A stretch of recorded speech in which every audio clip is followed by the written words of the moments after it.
नमस्ते, मी पूजा कुलकर्णी सोलापूरची आहे, पण सध्या पुण्यात राहते. मी डेंटिस्ट आहे व ओरल पॅथॉलॉजी तज्ज्ञ शिक्षण घेत आहे. तोंडाचा कॅन्सर, कॅन्सरच्या आधीच्या जखमा व इतर अनेक गोष्टींचे निदान करते आहे. वर्ष 2023 मार्चमध्ये माझ्या तोंडात अनपेक्षितपणे वेदना देणाऱ्या पाणी भरलेल्या गळूंचा उद्रेक झाला. थोडेही मसालेदार जेवण करणे अशक्य झाले होते. सुरुवातीला मी इतके लक्ष दिले नाही, पण एकदा ते फुटले आणि मी स्वतः ते तपासले. जे मला दिसले ते बघून मी अवाक झाले. तो तोंडाचा लायकेन प्लॅनस म्हणजे बरा न होणारा त्वचारोग होता. ह्या विडंबनेचा माझ्यावर खूप परिणाम झाला.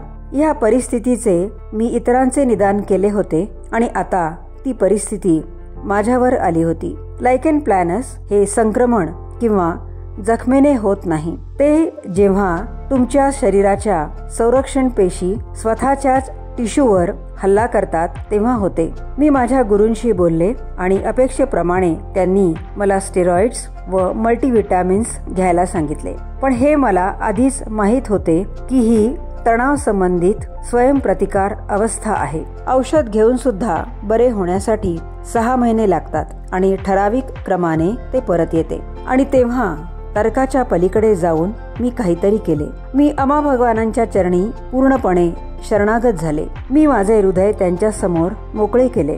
दिवसातून 2 वेळा मी फक्त सोमा घ्यायला सुरुवात केली. बाकी काहीच नाही. स्टेरॉइड्स नाही, मल्टीविटॅमिन्स नाही. आश्चर्य म्हणजे हिलिंग सुरू झाले. गळू कमी होऊ लागले. फक्त हलके डाग राहिले. मसाल्यांनी होणारी जळजळ कमी झाली आणि नंतर अजून एक आकलन समोर आले. भगवानांनी मला आंतरिक कारण दाखवले. मी माझ्या आयुष्यात काही लोकांचा व परिस्थितींचा स्वीकार करू शकत नव्हते. ईश्वराच्या कृपेने मी सत्य बघितले व ते सोडून देऊ शकले. भगवानांनी मला मार्ग दाखवला. हा आंतरिक बदल झाल्यामुळे शांती स्थिर झाली. 1 महिन्यात माझे तोंड पूर्णपणे मोकळे झाले. आता 2 वर्षानंतरही ते परत आले नाही.